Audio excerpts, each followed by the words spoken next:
Hello all of you beautiful people, Jules here for WhatCulture.com, and I think it's safe to say that the reason why so many people absolutely adore wrestling isn't just because of the physical spectacles that we get to witness week in and week out, but also just because of how utterly bonkers it can be sometimes. And I'm not talking about the in-ring storylines, I'm talking about the stuff behind the scenes, the plane ride from hell, for example, the Vince McMahon trying to drive workers off the road, the wrestlers' court tales. There's almost too many, in fact, because the stories that I'm going to detail today are rarely discussed, some with good reason, but that kind of makes them even more tantalizing to present. So let's get greased up and slide on down this list together. As I'm Jules, this is WhatCulture.com, and these are 10 insane wrestling stories that no one ever talks about. Number 10. Ric Flair no-sells attempted murder scene.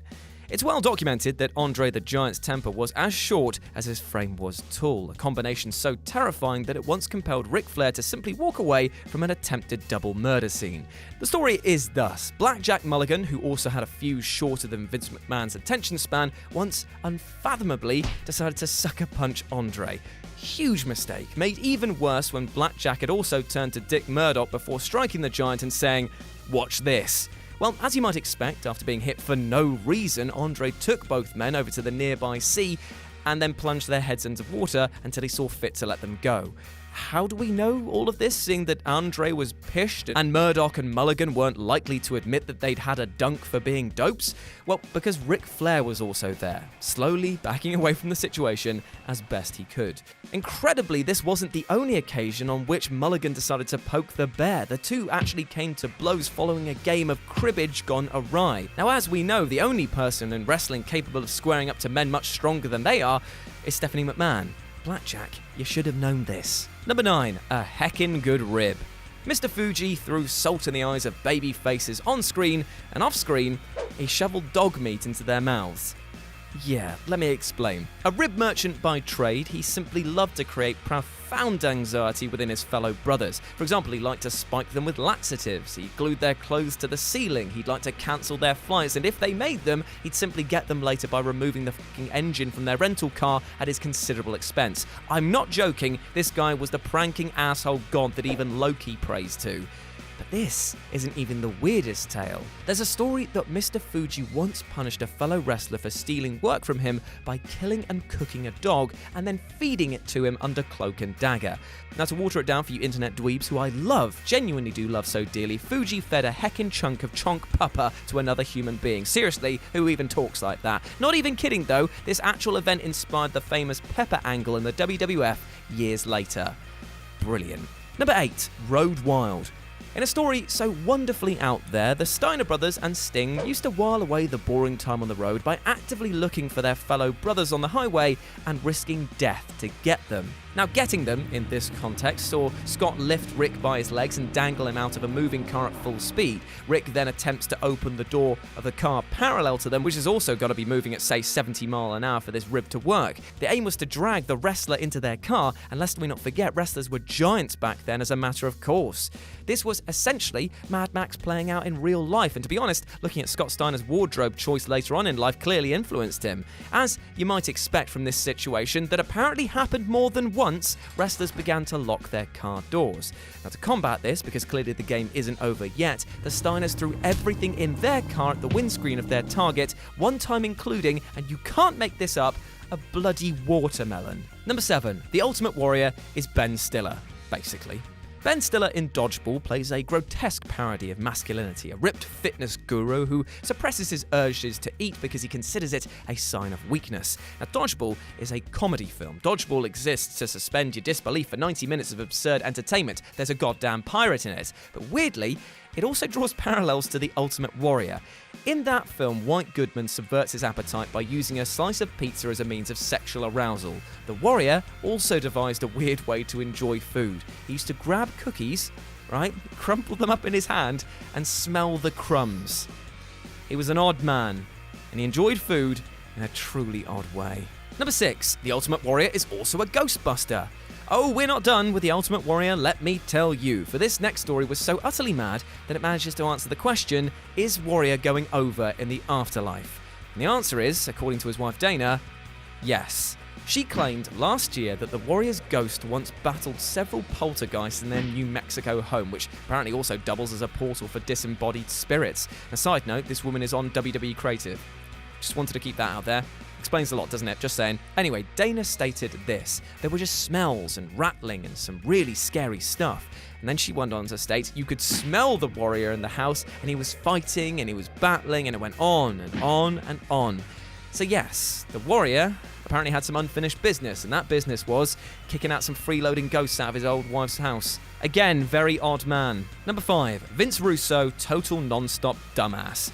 Now, Vince Russo loves a swerve, but there's no better time than when he manages to swerve himself. This outrageously dumb move poetically ended a career based primarily on subverting expectations, as Spike TV in 2012 forcefully removed him from his position as TNA head booker because they, put bluntly, were sick of him. Yet here's where it gets interesting, because Dixie Carter loved this cheeky little chap, so she secretly hired Russo back to the company without the knowledge of Spike TV to carry on plying his brand of bollocks. This all came to light when PW Insider began reporting on his involvement with the company, which Russo then denied. But wait! Swerve alert! Turns out in 2014 Russo was, in his own words, officially done with TNA and revealed the details of this devil's pact. Honestly, this man can't even lie consistently, and it's incredible to think that Dixie Carter willingly drank from a bottle marked "Poison, do not drink," and then had a chaser of "Some more goddamn poison, you idiot." Number 4, strange people. Something of a holy grail amongst wrestling tape trenders, there exists, allegedly, a monumentally weird-ass videotape sent to Chris Jericho during his days in Smoky Mountain Wrestling. Now, a fan approached Jericho backstage, expressed her love, and presented him with a video of all his matches. Now, flattered, Jericho watched the tape, only to discover, much like over a third of announced WWE TV matches in 2019, he didn't get what was advertised. Zing! In his words, from the autobiography A Lion's Tale Around the World in Spandex, what it did contain, however, was something much more entertaining.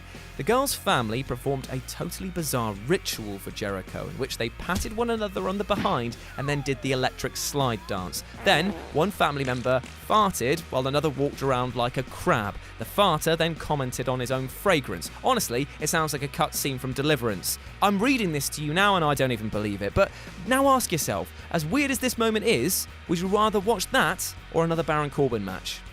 Thought so. Number 3, Diss the Diva. Right. Let's just remind ourselves that this next story actually happened and somehow isn't discussed anywhere near enough for how inexplicable it was. On national TV, Christy Hemme called fellow contestant Carmella a burping gutter.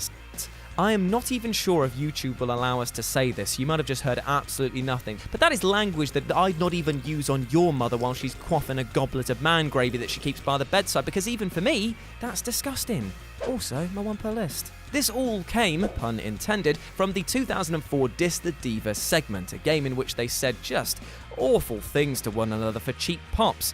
We got absolute gold like, "You got a gap so big you could drive a truck through there, baby," and was all done in an effort to win $250,000. Clearly, money talks, and so these women just destroyed each other. But all joking aside, it is shocking to think this happened in 2004, and even more so when you hear from Kevin Dunn that originally the Divas search was meant to bring some sophistication to the proceedings. Number 2, shotgun standoff in a hospital. A side note before I begin this next entry, I just want to state clearly that this story isn't told for laughs, and it's actually just an astounding moment of grief manifest. Now, a performer with such an incredible ability to draw heat, Dr. Jerry Graham once started a riot in Madison Square Garden that was so intense that the venue implemented a rule that nobody under the age of 14 could attend wrestling events. This stood for 20 years.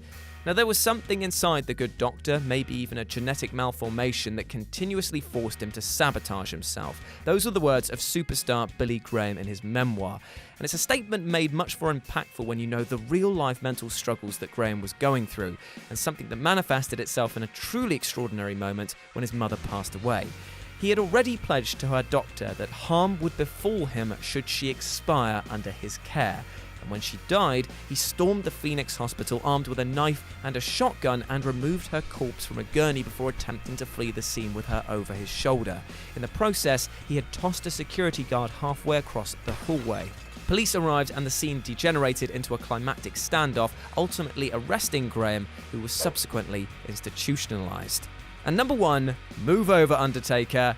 Hiromichi Fuyuki is coming back for one more match. This outstanding man wrestled for FMW, AJWP, SWS, and New Japan Pro Wrestling, and unfortunately passed away in 2003 after a long battle with intestinal cancer. And the original plan was to have him come out of retirement in a match against Shinya Hashimoto later that year. Yet, you know what? Hashimoto still put him over. During a ceremony in the Kawasaki Stadium honoring Fuyuki, the New Japan legend clutched his fucking urn and bumped into barbed wire, handing a deceased pro wrestler one last win. Now, The Undertaker has got a lot to learn from this.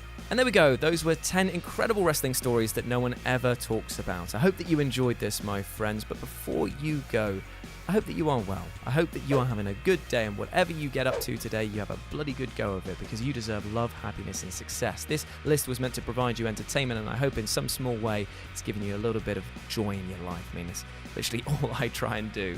If you can, go out there and make your own incredible stories. As always, I've been Jules. You can go follow me at RetroJ over on Twitter. You have been awesome. Never forget that, and I'll speak to you soon. Bye!